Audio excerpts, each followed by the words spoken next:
Ok, hola, soy Román González, le mando un saludo a todos los fans, bendiciones, cuídense.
My flow, my show brought me the dough that bought me all my fancy things. My crib, my cars, my clothes, my jewels. Look, homie, I done came up and I ain't changing. You should love it way more than you hate it. Oh, you mad? I thought that you'd be happy I made it.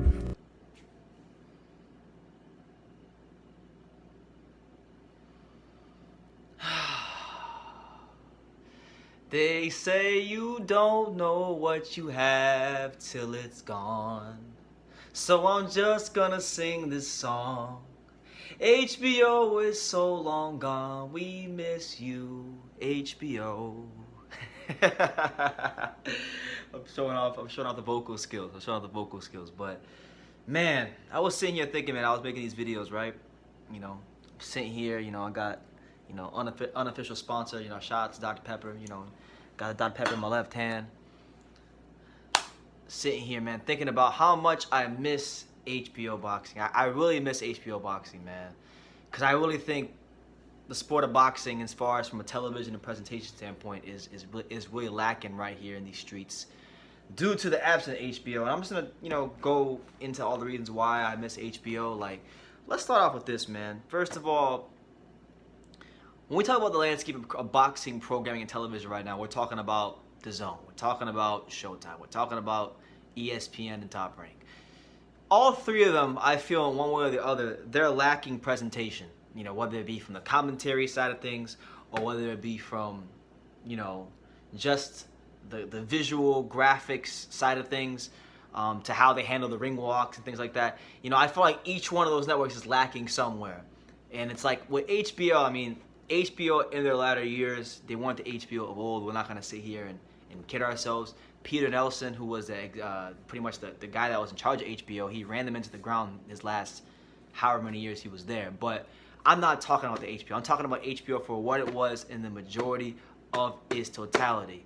HBO boxing, if you were a fighter, right, for like a good 30 plus years, if you were a fighter, right, if I was a boxer, if you were a boxer, every fighter yearned and desired to fight on HBO. If you made it to HBO, that was the big times in boxing. That was the equivalent of, just being at the top, and if you fought on HBO pay-per-view, then you were at the top of the top. You were really somebody if you fought on HBO pay-per-view and you were headlining it. So the thing I kind of missed about HBO more than anything when the HBO was on top was the fact that HBO, more than anything, with HBO's presence in boxing, it gave us clarity as to what was what, because a lot of times in boxing, and this is not even just from a television standpoint, but even in the ring with all these damn titles, we don't really know what's what, and we gotta vent and seep through all the bullshit. But when HBO was at the height of its power for the majority of its existence in boxing, HBO boxing was the top of the top. And right now, if you look at boxing, what really would you consider the top of the top? Like, what is the number one platform to fight on? The jury's still on that, because you have more boxing on TV now than you've ever had in your life. You have Showtime boxing with Al Heyman and Fox and PBC.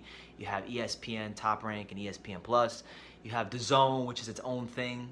So I don't really think either one of those three has quite separated themselves as being the go-to platform to fight in boxing. I know fighters that are signed to each and every single one of these entities will say DAZN is a place to go to, and Showtime is a place to go to, and ESPN is a place to go to, but truly none of them have really separated themselves as a go-to place in the sport of boxing. There's a lot of networks now, but there's just so many things to miss about HBO. I mean, obviously the commentary I think was unmatched, and I'm talking about like through the majority of HBO's existence, because through the many different phases of HBO, there were many different commentary teams. You had Jim Lampley was the one constant, but you had Jim Lampley, Larry Merchant, and George Foreman. You had Jim Lampley, Larry Merchant, and Emmanuel Stewart. God rest his soul. Emmanuel Stewart, great commentator, great boxing mind.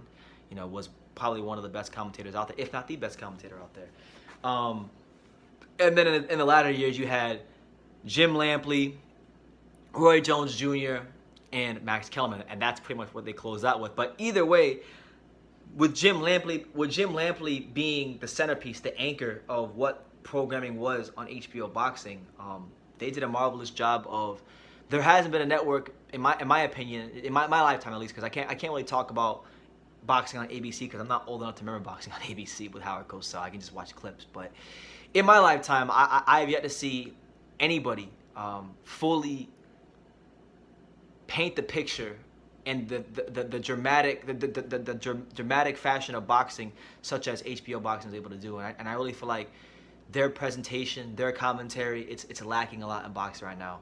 And I'm hoping that DAZN or Showtime or Top Rank, they can get it right, because if there is one thing boxing is lacking right now, in my humble opinion, it's that complete package of presentation, that HBO brought to you. And not even just that. I feel like if you look at HBO with, like, let's say Larry Merchant did a great job in his post-fight interviews. He was able to always get a rise out of Floyd Mayweather Jr.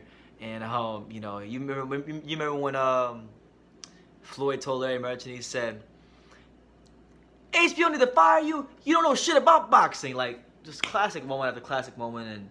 And I've had the thing is, now we've had time to process for well over a year HBO's exit from boxing. And I was sitting here thinking about how they're not around anymore. And I was sitting here thinking about how much DAZN, like DAZN is not even anywhere close to HBO as far as presentation or commentary. Top Rank does a great job of commentary, and the presentation is good, but there's just something missing with HBO's presence out of boxing, and I really do miss HBO. I miss the insights of Jim Lampley, because Jim Lampley had a voice. The thing is, you can be a good commentator, right? Because I feel like, people have told me this, and I'm not trying to toot my own horn, but like when I do my live fight reactions and I do my commentary, people say that, BT, you're good at commentating. You should get into commentating, right? But there are certain people who have voices for TV. They have voices for commentary. And I really feel like Jim Lampley was one of those guys who had the voice for commentary. He had that grade A+ voice for commentary. And then when you pair it up with the boxing insights of guys like Emmanuel Stewart,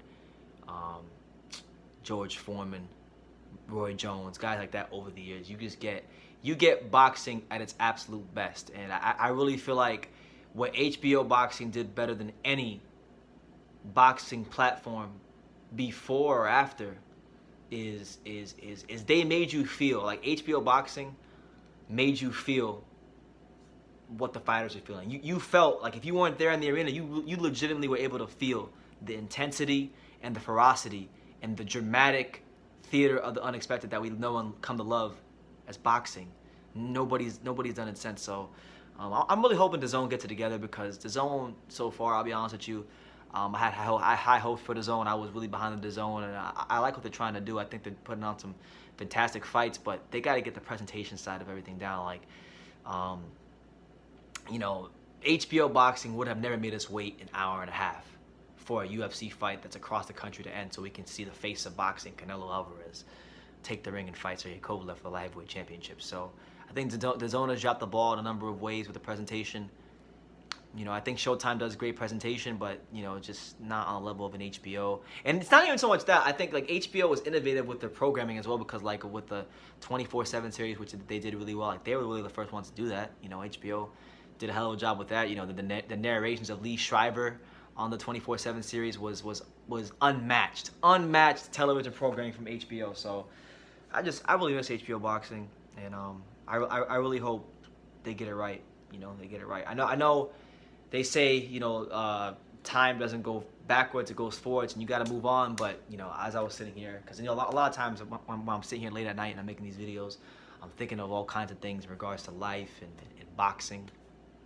And I just really realized how much I miss HBO boxing. And I want to take the video to, once again, just thank Jim Lampley, Larry Merchant, George Foreman, Emmanuel Stewart, Roy Jones Jr., and Max Kellerman for all their contributions to HBO boxing, because whether you like the HBO commentary, because I know there's people out there who hated the HBO commentary, like a lot of people who would criticize Jim Lampley for saying he was a biased HBO commentator because, like, for example, Timothy Bradley or someone would be hitting Manny Pacquiao, like they'd be throwing a punch hitting Manny Pacquiao, and he would say, "Oh, and a hard left hand by Manny Pacquiao." Like he would just he would be saying the opposite of what's actually going on TV, but he was great at what he did, and you can't deny that. And there really hasn't been anybody in boxing to come close to matching them since. So I wanted to thank those guys for their contributions to boxing, because you don't really understand what you have till it's gone. So I miss HBO boxing, and I just wanted to say that. So yeah. Thanks for that, like Ty and Booth would say. Take care, guys. Last but not least, and this is the most important thing I wanted to highlight, because I couldn't mention HBO boxing without mentioning this man right here. I also wanted to say a big reason why I think boxing is really getting it wrong is not getting it wrong, but why boxing is lacking in presentation is Harold Letterman's no longer here. R.I.P. to Harold Letterman. You know, he was the first person that that was scoring fights, you know, as an unofficial scorer. As an unofficial scorekeeper in boxing, you know, during the program with HBO. And, you know, there was nothing in boxing quite like when Jim Lampley said, "All right, we're going to throw it over to Harold Letterman." And you hear Harold Letterman just come in, "All right, Jim, I got a 10 rounds to 9. Roman Chocolatito Gonzalez, you know, I think he's just fighting a hell of a fight." You know, just there wasn't anything like Harold Letterman and his commentary in between rounds. So, you know, rest in peace to him. Thank you for his contributions as well. Because like if you look at the other unofficial scorekeepers going on in boxing right now, you like Top Rank, usually it's Andre Ward. For PBC, it's when they do actually have it, it's either Marcos Villegas or Larry Hazard Jr. And when it's when it's Showtime, it's who does the scorekeeping? Top Rank, Showtime. Oh, and DAZN is Chris Mannix. Like, and no disrespect to any of those guys, because they've all paid their dues, whether it be in the ring or as analysts and writers, but they're just not Harold Letterman. They're just not Harold Letterman. So, you know, there's a massive void in television programming and boxing, and it's gonna be. I think it'll take quite some time for them to, for any one of these networks to iron everything out and get anywhere close to the level of presentation of an HBO. But I hope it happens, and I just truly miss HBO boxing, because no boxing network or platform quite was able to really encapsulate and capture what boxing was in the theater of the unexpected that is boxing, and give you the feeling of being in the arena and being in the ring quite like HBO. So that's why I miss it so much. This is Chick Shane Mosley, and you're watching True School Sports. All right.